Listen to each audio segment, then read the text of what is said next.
Hello, everyone. This is Travis Burke again with our next segment for uh, program development, and glad to be with you today.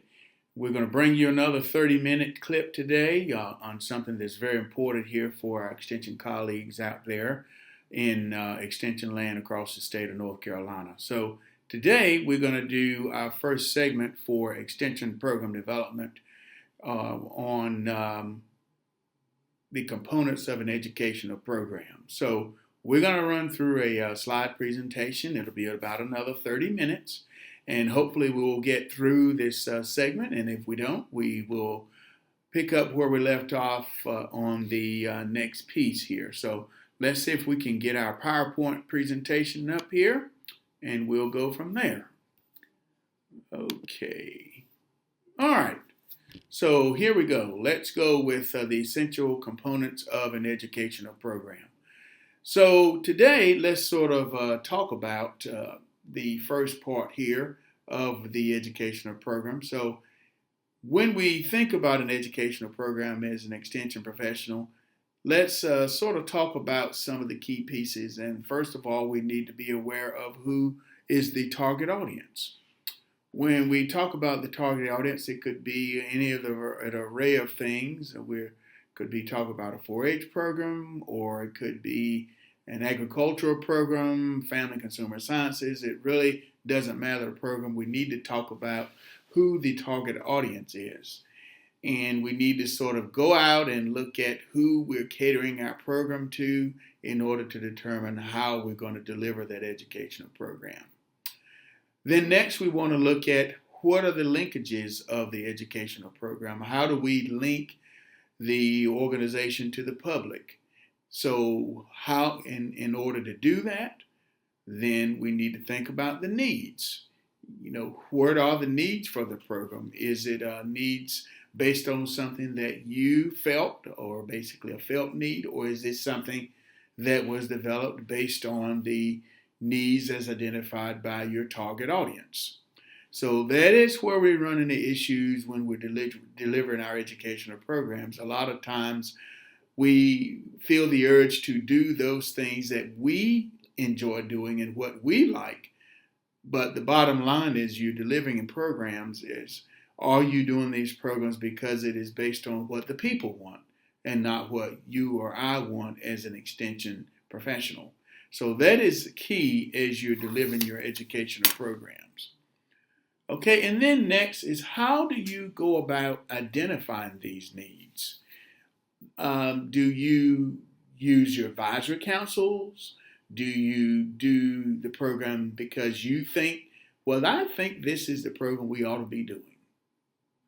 And if that's the case, let's sort of back up and say, no, maybe we don't need to do this. We need to look at the program based on needs. Is it something that we want to do because it is identified by our people, by our volunteers and our stakeholders out in the community? Okay, next, let's think about how we would do our needs assessment. How do we go about doing that? There's certain ways that we can do this, and we can do this whether it is a formative needs assessment or a summative needs assessment. Okay, and what is the difference? Let's talk about that for a sec. For the formative needs assessment, this would be done based on a planning the needs and the program based on the implementation. You're doing the formative needs assessment during the actual implementation of the educational program. Whereas on the other hand, the summative needs assessment would be based on outcomes and impacts, and this will be societal change. So the formative needs assessment during the implementation stage, and then the summative would be based on the planned outcomes and impacts. Okay, now, next let's talk about another component called behavioral change. What do we mean by that? We'll be referencing this a little later on during this segment, but when we talk about behavioral change, you're really looking at what are those things that the learner will do. We're basing the needs on the learner outcomes, the learner objectives and outcomes. So we're basing it on what they're going to be getting out of this educational program based on the needs that were identified from your summative or your formative evaluations. Okay, another component would be desired outcomes. This is one of the key things that I feel is critical, and as a program development person, and when you're doing your educational programs, you all need to think about what is the intended outcome. Let's begin with the end in mind. What is it that you want to accomplish during the program? Let's sort of take a look at that before we go and develop our program. This is another one of those things that sort of gets us not to focus as well when we're doing our programs, because we're not beginning with the end in mind. So as an extension professional, always look at the outcomes.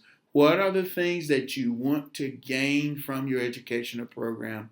Look at the end result, and then go back and look at those steps and the procedures that you're going to use step by step to get to your intended outcome. Okay, then next one of those components would be, how do you identify your leaders? Identifying your leaders, they come in two main areas of leaders. One would be the formal leaders, and these will be formal people or elected officials, people who are appointed in the community, people who are designated as a leader in their own way. These will be considered your formal leaders. Then the other type of leader will be your informal leaders. These will be people that you know are there in the community. These are volunteer-based leaders. There might be club people. These will be people that are in the community, for example, that work with ECA or Extension and Community Association. These could be volunteers that are there in the agricultural sector, for example. These would be people that you know would be a certain, say, a soybean grower, or maybe a person that raises a horticultural crop. And they are leaders in their own way, informally. And these will be people that you will go to get information in that area. So you would have your identified formal leaders, and then your informal leaders, who are people that are in community and they're sought after for information. Okay, another component would be the how do you identify the power structure? I remember when I did my student teaching back over 30, 35 years ago, and I had to go in a community as an ag FFA advisor, being trained to become an FFA advisor. And one of the things that was very important to me and all of those who had to go in and live in a community to become an ag teacher, you had to do what we called a community study. And I found this to be one of the most valuable things I had done in my career, because when you were going out in the community, you were totally submerged or immersed in the community. You had to go and find out, who do I need to talk with if I want to learn about, say, something simple like pruning peach trees? Or who would I need to learn from if I was interested in learning how to become a welder? How would I go in the community and find out, I want to start an FFA alumni group? Who would I go to do that? And once you would go in the community and find out who those power leaders are, the power structure, those were people that you could count on to get the job done. No matter what it was you were doing, you would go to those identifiable people, basically your power structure stakeholder people. So how do you identify that power structure? That is very, very important in a community. So I learned from that day forward that once you're in a community, you learn who the people are to help you in determining different things and functions in a community. You go to that power structure, find out who they are, and those are going to be your friends throughout the next several years, because they're going to help you with your program. So the same thing applies today in Extension. When you're trying to maybe formalize a young farmer organization, or maybe an ECA community club, or starting a 4-H community club. You need to find out who those power structure leaders are and who's in that community that can help you to get the word out and to mobilize people to get the job done. So those are some of those essential components there that you would like to identify and help you. Now, so once we have gotten our power structure, we know about our needs and our formative and summative type of ways of getting data. So let's talk about what a need is. So how do we go to our target audience and then determine what are those educational programs that we need to do in a community?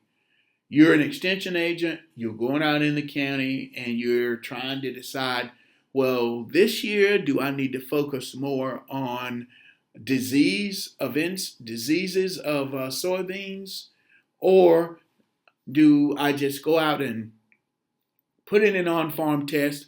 Doesn't matter, as long as I think these farmers need it, by gosh, I'm going to go out there and do it. Well, let's back up, because maybe we want to determine if this really is a need. So when you're looking at needs, we're basically talking about a gap between what is and what should be. And this area here is the gap between what is and what should be, and that's the need. So what is it that I think should happen? And then what is the end? What is the outcome? And that is what should be. So that's basically, as an extension professional, we need to figure out how we fill this gap. Where do we determine these needs are, and how do we go about finding out what the needs are and filling that gap? So in order to do that, we look at our target audience. We're going to go back and find out, is this program based on needs? And let's see how we can fill that gap in determining the needs for this educational program.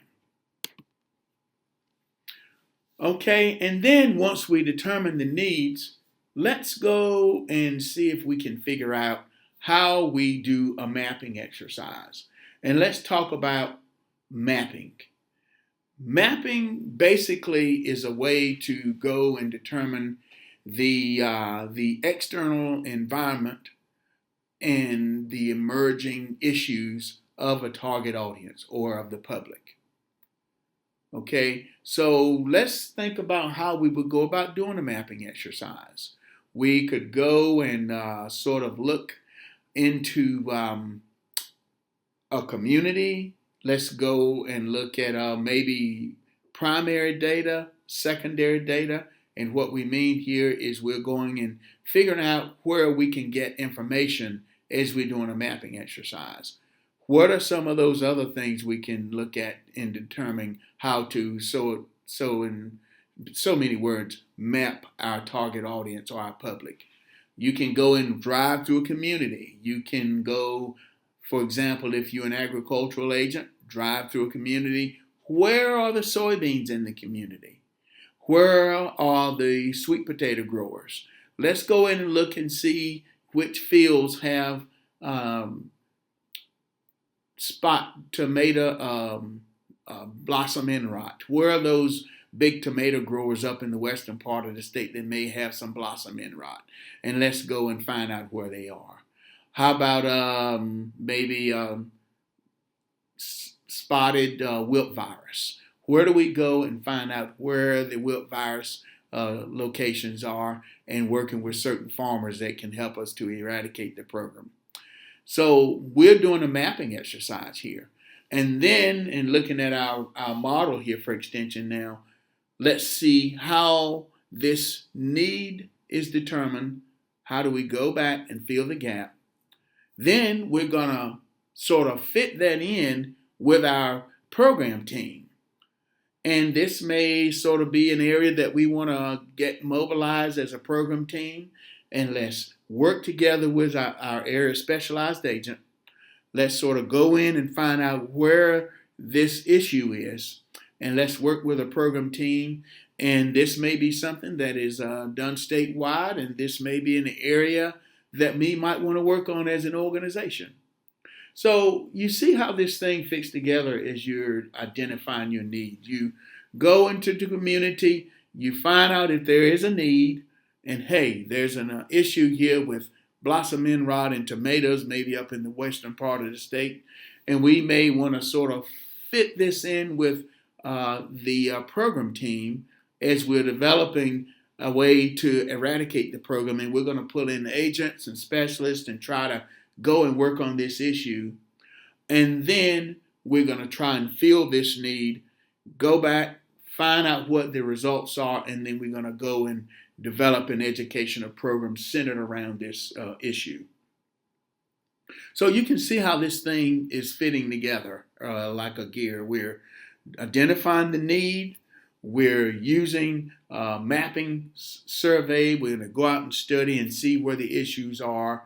We're going to involve our people in the community. You went by the way you went and identified these people, worked within the community to find out where these hot spots were, and then you're going to bring it back to the table with your agents in an area, and then we're going to go filter this in with our program team through formative and summative types of needs assessment.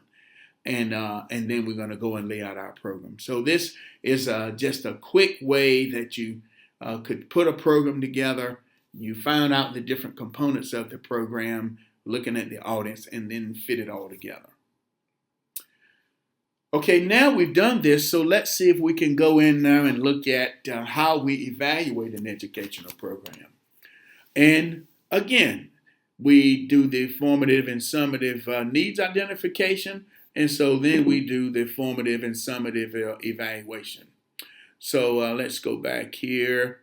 I had a little technical difficulty here.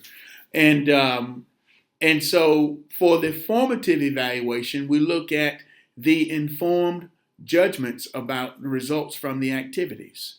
So this is just a way that we go in and get evaluation instruments and tools that we pull together to formulate, so to speak, an evaluation versus a summative evaluation where you get the planned programs that are where you have the intended outcomes and impacts based on observation. So you have a formal evaluation, so to speak, and then your summative evaluation where you are pulling in all of the outcomes and your impact data, which are based on criteria and observations.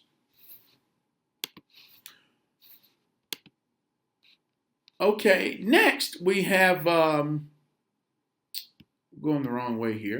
Next we have, how do we translate the needs into educational objectives? So let's sort of look at this pyramid here for a second.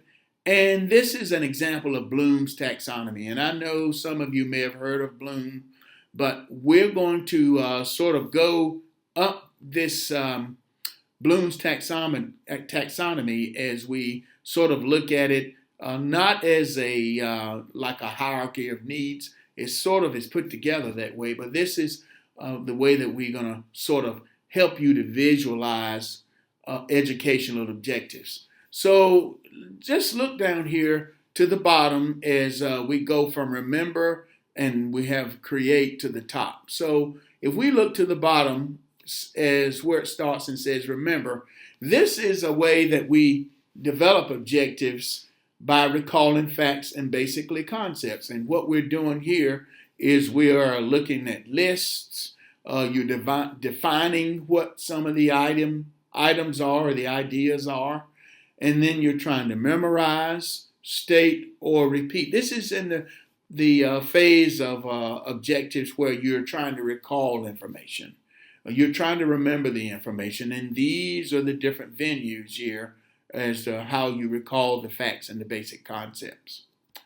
Then the next level here in the taxonomy is once you remember it, then you try to understand what it is you're remembering. And that's where you explain the idea or the concept.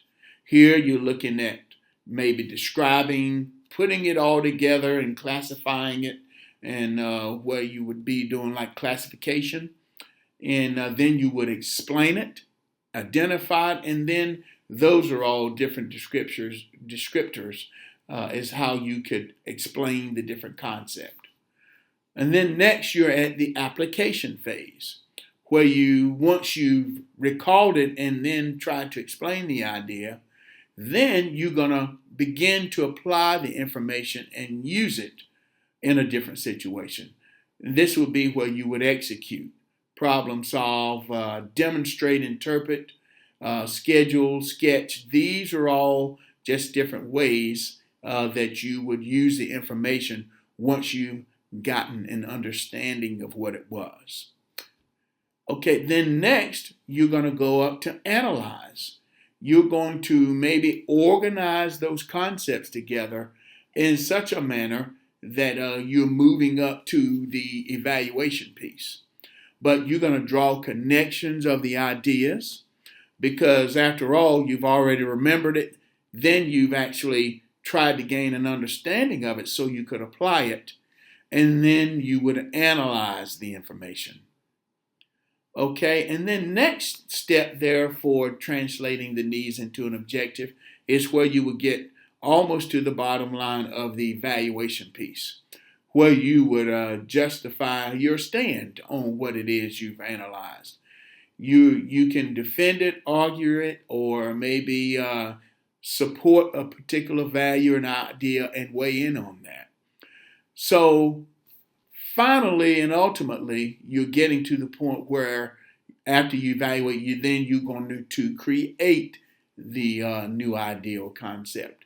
And this would be where you would garner all of the information, you remember it, and once you remember it and have an understanding of it, then you would actually put it into practice and apply it.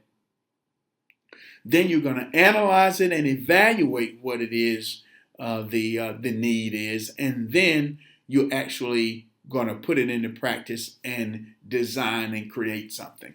So I hope you can see here and understand how you're going actually from the origination of a concept from applying it and then actually taking that application of knowledge and then basically going and you're constructing the idea or the need and putting it into an objective. So you've gone from remembering to creating. And I hope you will try to gain full mastery of the Bloom's taxonomy, but this is a really good way to translate a need into an outcome where you actually start at the base level here at the bottom, and then you're from remembering, and then you're going to go up to actually applying the knowledge and then creating what the actual need is that was developed. Now let's back up. We went back and we had a formative or summative needs identification. Then we actually got to the part where we're looking at the desired outcomes and identifying the need. And then what an actual need is a gap between what is and what should be. And then here we're at Bloom's taxonomy, where you're then taking the need, applying it, and then creating an outcome from that need. So this is kind of how we go about this. Is like the basics of program development, where you're basically starting with a need and then having the idea or a grasp of the concept where you remember it and then actually create an outcome. So then next we're here about, we're going to hear about a SMART objective. We've got to the need, and now we want to go ahead and get to the point of after we've figured out how to go through the taxonomy from remembering to the actual creativity of the need. And now let's talk about developing a SMART objective.